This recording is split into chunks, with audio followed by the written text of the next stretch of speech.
کابل باندې داسې کړۍ راتاو سي چې یو پاکستاني لاس موټر ته هم پلیټ ورنه کړل سي. درې کلن اسناد چې ورکړل په هغه وخت کې ما خلکو ته دا موټر مه اخلئ.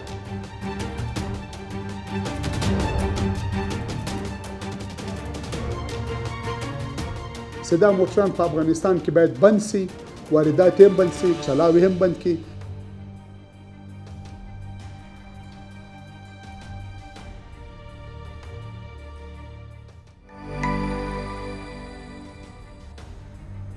د کابل د ټرافیکو ریاست مسؤلین وایي په راتلونکي کې د پاکستان لاس موټرو ته د جواهر سر او پلیټ د ورکړې په برخه کې هیڅ ډول اطمینان نشته.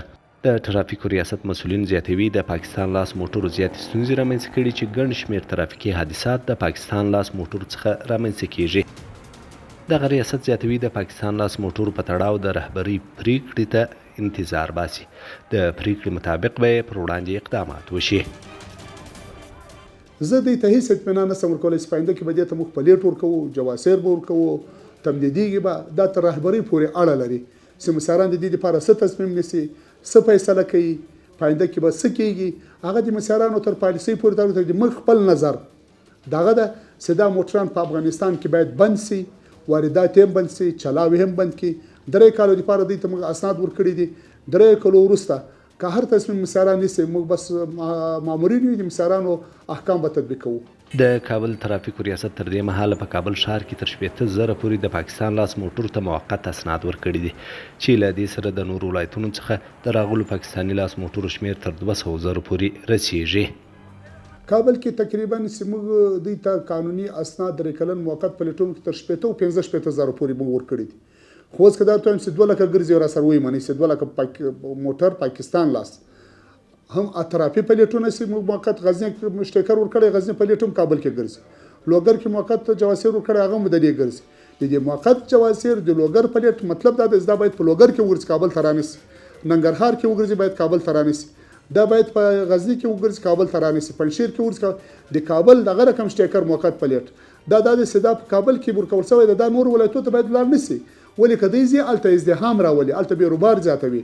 د کابل ټرافیک وایي د پاکستان لاس موټر دی نور په کابل کې بند شي ځکه کابل نور د موټرو گنجایش نه لري.